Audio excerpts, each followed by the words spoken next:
This is another reason we use your multiplication for probabilities. In a jury selection, 65% of the people are female. So the probability that we hit a female, I know we start like this. Whatever information they give you, you're going to need somewhere. So the probability of being a female is 65%. What is the probability of being a male?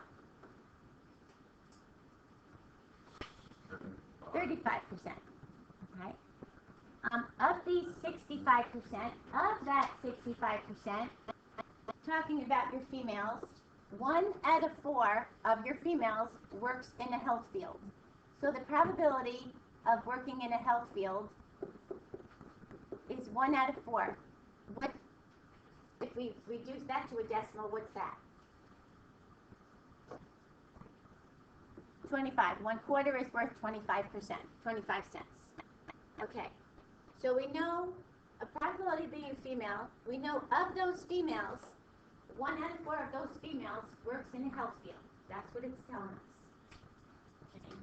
Find the probability that a randomly selected person from the jury pool is a female and works in the health field. So we do, our ands tell us, where are we doing adding or multiplying? Multiplying. So we're going to find these two pieces and we're going to multiply it together. So what is first the probability that this person is a female? 65. Go back up to here. Good. 65%. And what is the probability that of those females, that female works in a health field? 0.25. Now remember, probabilities can never be greater than 1. They have to be between 0 and 1. They will never be negative. So if you find you added this together, well, this one would actually add together. But usually if you find if you add them together, they're greater than 1, you knew you should have multiplied. This one would have added, but we're going to multiply it anyway. So if you multiply these together, you get 0.1625. So there's about a 16% chance that the person that I picked from the jury pool is a female, and that female works in the health field. Okay.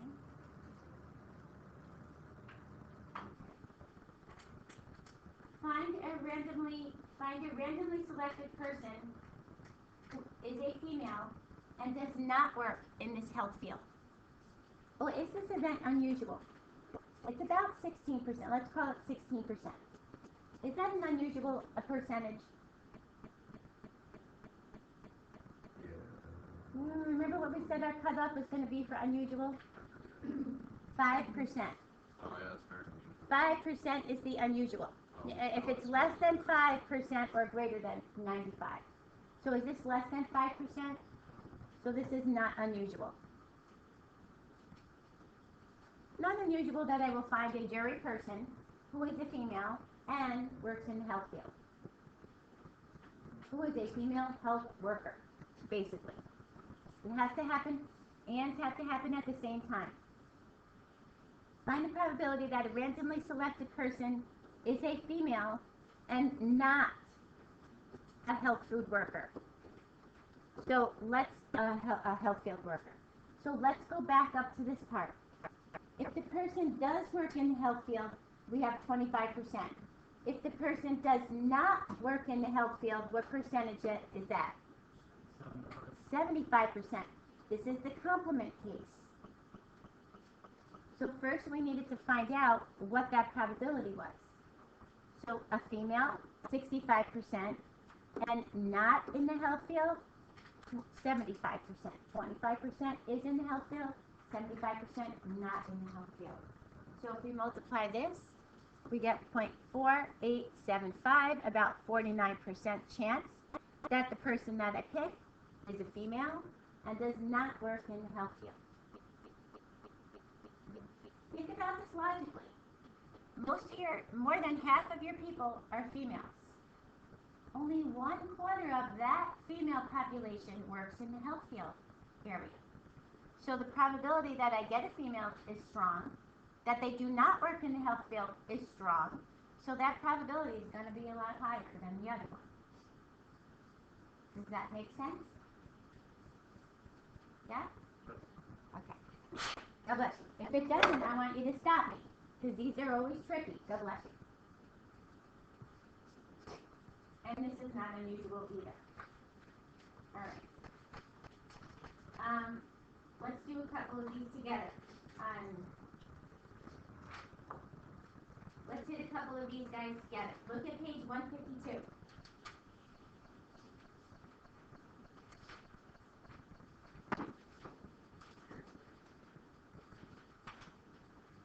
Let's have you guys try number 7. Try number 7.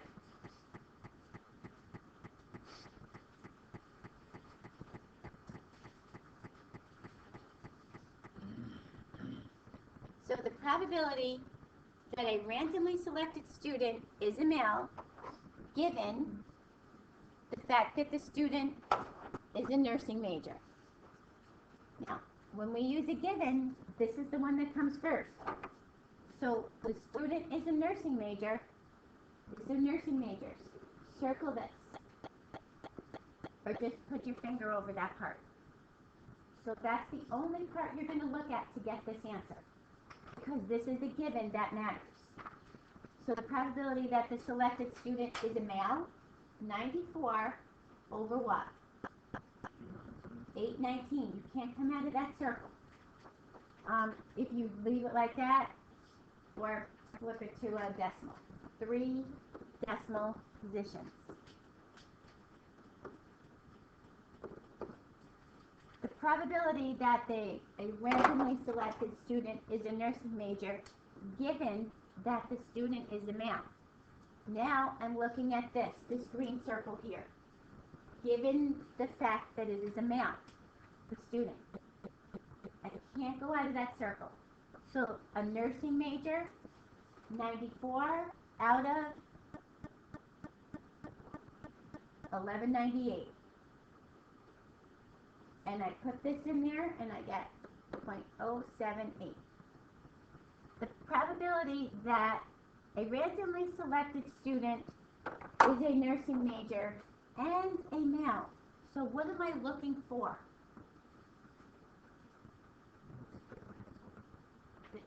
Well, I'm going to look at my grand totals, but what particular person do I want? A male what? A male nursing student. This is a weird way to say this, isn't it? What I really want is a male nursing student. So what they really said was this: probability of a male, and that person is a nursing student. This tells me I have to multiply. But if I look at this, and I'm going to look at my totals, I'm going to find where I am a male nursing student. So I look at my males, and here is what the piece that I'm looking for. It falls into both categories. It falls into a nursing major, and it falls into a male. So Devin said, look at your totals. So from here, I'm going to take my total and say 94 out of 3605, and I'm going to get 0.026. Now, 0.026 is a little bit like 2.5% or so. That's unusual for me to find a male, and that male is a nursing student in this total. Because look how small these numbers are compared to the rest of my numbers. Yes. Can you explain the difference between the 3 questions? To me, they all almost seem like the same thing. And these are good 3 sets of questions. I'm glad you asked that. Because they all deal with the same categories, right? But it's the way they're set. So remember, our first goal is that given. Whatever the given is, that's the place we stay. So if I'm given that I'm a nursing major, what is the probability that I am a male? 94 out of 819. 94 was each one of these, right? Still a male. But now I only care about just the nursing majors. I don't care about the females or anybody or the non-nursing majors. I just care about this male out of the nursing majors. I have 819 nursing majors in my program. 94 of them are male. So the probability that you are a male in my nursing program is 94 out of 819. Given that you're in the nursings, right? This one kind of says the same thing, but says given that the student is a male. So now I'm only looking at my males. I'm only looking at my males. How many males do I have in my program? 1198.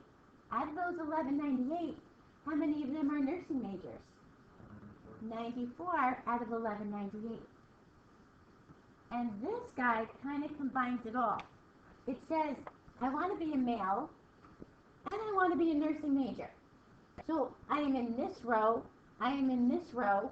Where do they intersect? Right here. 94. And if I had to get a total, I would say, well, I should probably take this total. But then I say, well, no, because I'm also in this circle. So what total do I use? My grand total. Now, God bless you. Here's where you can tell also where your dependency was. If this student is a male, probability that the student is a male. What's the probability of a male only? What's the probability of a male only?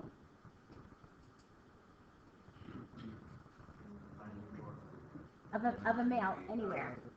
Of any male in any program. Yeah.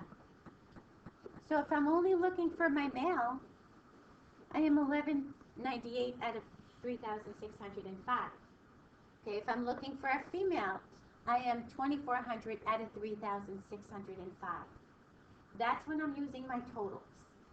If I'm looking for a nursing major only, regardless of what the category is, what's the probability of a nursing major? Just a nursing major. I have 819 out of what? Yeah. So see the difference in these? Kind of makes a little bit more sense? Yeah. Now, here is where your dependency comes in. I kind of got off the track what I was saying. I have a male, given that I'm a nursing major. I have a nursing major, given that I'm a male. And I have a male who is a nursing major. Shouldn't these all be the same? If there was not a dependency, they would all be the same, right? But there is a dependency here because these guys are not the same answers. If they are the same answers, I have no dependency. They're all independent of each other. But this tells me I have a dependency here. Because they're not the same. It's hard to read this chart, but get used to the given first. And be careful of the other parts when they just ask you straight answers. This one didn't ask any just straightforward ones. So I threw them in there. Okay, let's try another one. Let's try number 8.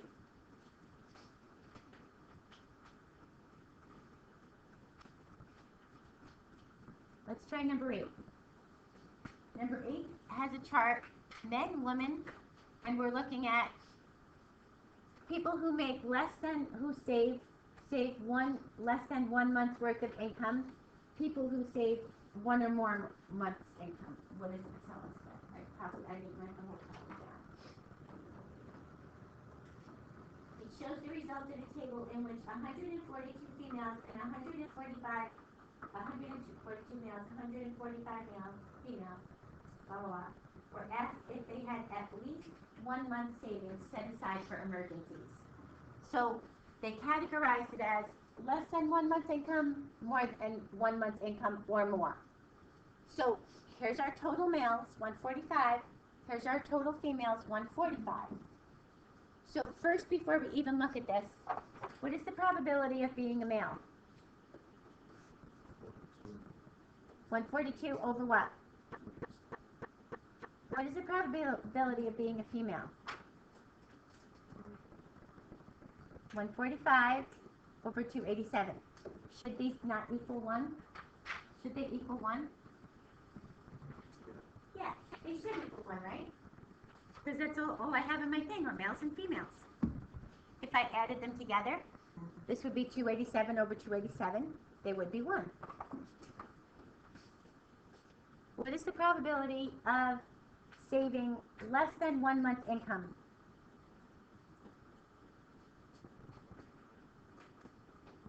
Over. What is the probability of 1 month or more? And what should these add up to? They should add up to 100 or 1%, 100%, right? That's what we're looking at. Now, let's see what they asked us. Find the probability that 1 month's or more income is set aside for emergencies. So 1 month or more income is 138 out of 287. Agree? Nothing else fishy going on there. Just people in general that saved 1 month or more, 138 out of 287. If we get a decimal, that's pretty close to half, isn't it? Pretty close to half of our people said they would. A little less than half, the other one was a little bit more than. Find the probability that a randomly selected worker has 1 month or more set aside, given that that worker is a female. So what's the only section I care about when I'm looking at the 1 month? The female. So I look at my female, and I say, what is the probability that's 1 month or more? So I am 62 out of what? 145. And we'll reduce this down to 0.428. Find the probability that the worker is a female. Okay, we're looking for a female, but here's the given. Given that that worker has less than 1 month's income. So what do I look at first? Less than 1 month's income. Here's my less than 1 month's income. And now what part of that do I want? My female. So I wanted to say 83 over, I can't come out of that green circle, 149. And 83 over 149 is 0.557. Do we see where we're going with this? Kind of like the same as saying, what is my probability of an and thing, but if I'm only in one category, I'm not looking at everybody, I'm looking at just that section. How would I state this part? If I want where they intersect, it's the probability of what? Kind of like the reverse of what we just did on the last one. I'm asking you to come up with a probability. If you want a probability of what? A female. Where are they intersecting? A female and where? Less than 1 month's income. So that's where that 83 comes over. So if I set that probability up, I can't use just this. I can't use just this, so I use my total. Okay? Does that make sense? Depends on which one you're looking at to find. Now the last one says, given the worker is a male, they just put the given first. They're allowed to do that. They're allowed to say given first. Given that the person is a male, so I can only look in here. I only want to look at my males when I do this. I don't want to look at my females. Find the probability that the worker has less than 1 month's income. Less than 1 month's income is what? 66, and I can't come out of this male section. So 66 over 142. Good. Now, the reason I had to do the probability of this guy, because this one, if you were, if we just multiplied that out, if we divided that out, if this was the same as these, then we have no dependency. But the fact that these are different than the ones with the females, which ones with the females? The fact that they're different tells us there's a dependency. Okay? If my given has no effect on that, then there's no dependency. Are we good with that part? charts are nice to get through. Okay. We're going to decide if these are independent or dependent events. Number 9. Selecting a king from a standard deck of 52 playing cards, replacing it, and then selecting a queen from the deck. Independent. Which part is my first part? My first part of selecting a king and then selecting a queen, this guy is always independent. The first guy is always independent. So when we ask, is this an independent or a dependent event, it's always asking about the second one. So you don't have to list the first one is independent, the second one is dependent or independent. And in this case, we replace it so the probabilities do not change. So therefore, independent. What would make this a dependent event for that queen? Not replacing it. If I kept it in my hand. Because now how many cards in my deck? 51. So your probability changes. Number 11. A father having hazel eyes and his daughter having hazel eyes. That's a dependent. That's one of those subjective dependencies. Is she definitely going to have hazel eyes? No. But the chances are good that she can inherit that gene from her parents, right? From her dad in particular. So this is a dependent event, kind of like the subjective part. Rolling a 6-sided die, then rolling a second die a second time so that the sum of the two rolls is 5. Dependent. Does it matter when we roll dice what happens to it? So, independent, right?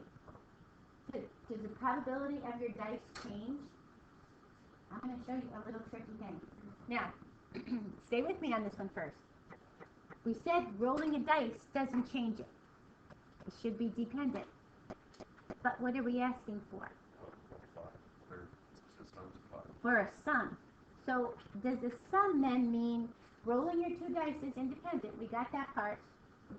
But the fact that I'm looking for a sum, doesn't it matter what the first one was that I rolled? So Chris said at first dependent. And this is a dependent event. But I don't want you to get confused with rolling my dice separately. Rolling my dice separately, they're totally independent of each other. But rolling it so that I get a sum has a dependency, right? I need to know what I got the first time around. If I roll a 5 the second time around, and I roll a 5 the first time around, I'm not going to add up to 5, am I? So that's where your dependency comes from. When you do sums of dice, here's a little trick to sum of a dice. You have 6 choices on your dice. Just hang with me for 1 second.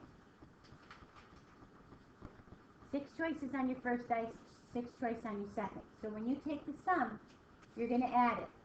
Now there's a pattern. It goes like this. It just keeps going down. So the first one is 3, 4, 5, 6, 7, 8. I just want to show you something. It's real easy to figure this out. And for those of you that ever have rolled dice anywhere or wonder how dice works, this is how your dice works.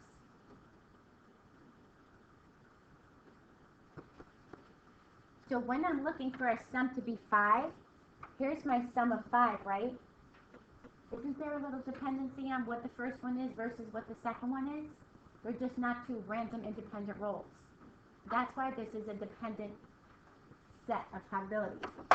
Watch what this says. See these diagonals? These diagonals are your sums. Why is 7 a lucky number?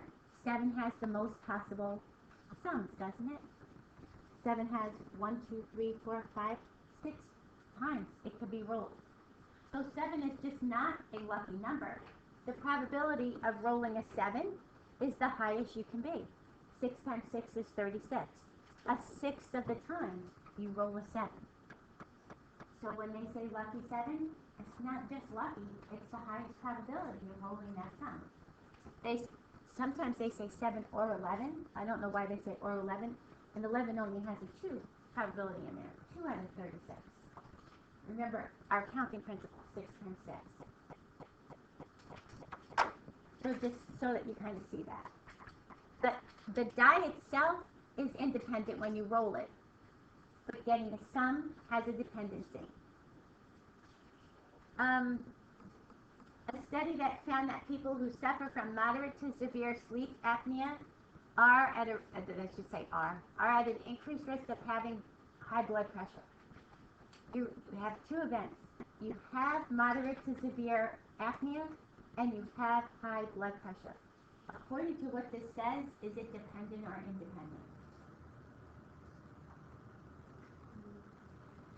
According to what it says, are at an increased risk. So that would be dependent. If you're at no risk, doesn't matter, then you're independent. Sometimes the words are a little tougher to get.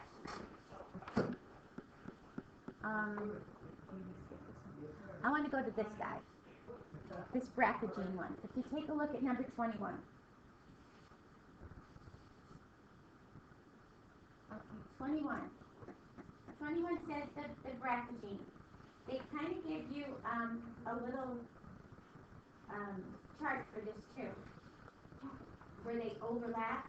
Women with the mutated brachygene and then women who develop cancer. It's the one that falls in the middle. It's a nice Venn diagram. It shows the overlap in here. So research has shown that approximately 1 in 400 women carry this mutation of this brachygene.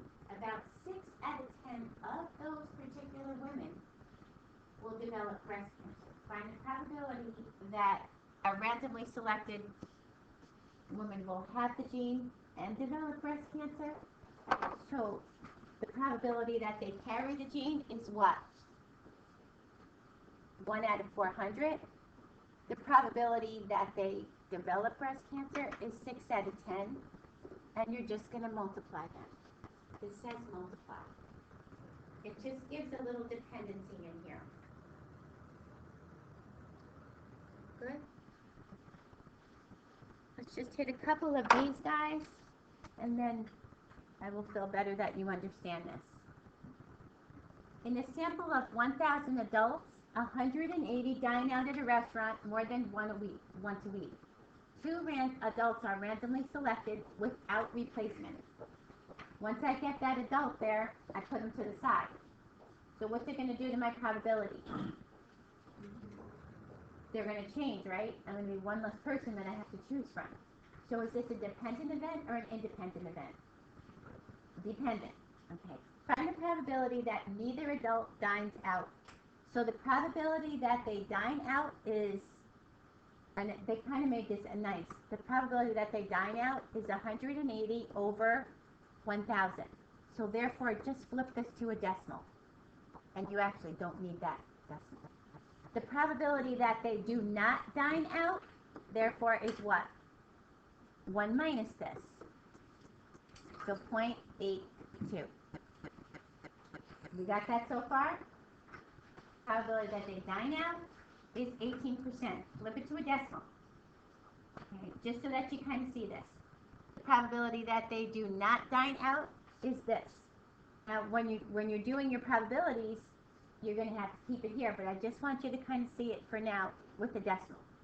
The probability that they do not dine out is 1,000 minus this, 820. Okay. Find the probability you're selecting 2 adults that they both dine out. 1 adult that dines out and 1 adult that dines out. And I'm going to not replace this. So what is the probability that the first adult dines out? Use the fractions this time.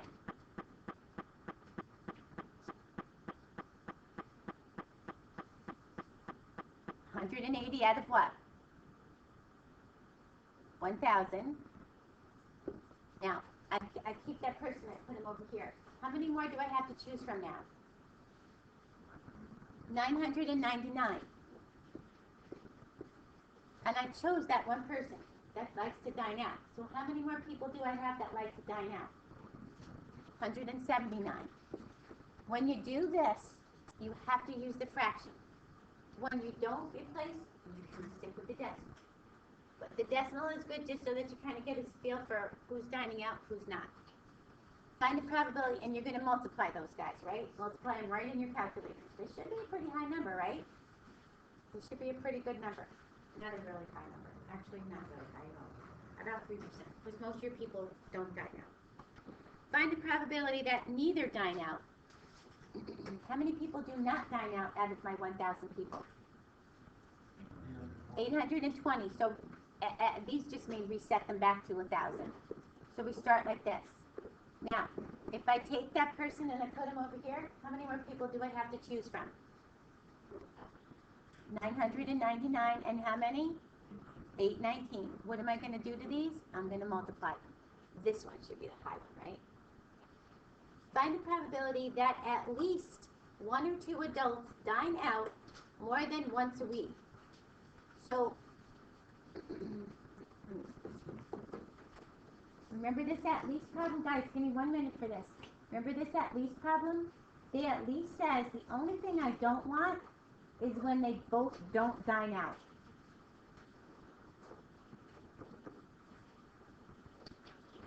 So therefore, I'm going to do 1 minus this guy.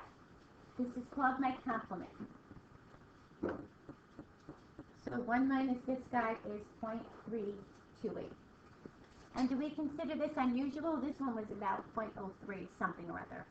That one was unusual because it was less than 5%.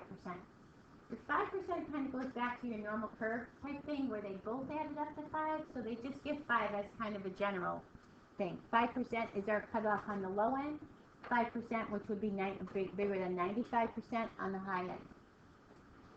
Do we understand this one? Tomorrow we're going to do a couple more and then take a quiz. We're done on the probability part. We'll do a couple more of these tomorrow. Just get to looking at them and then we'll do the quiz.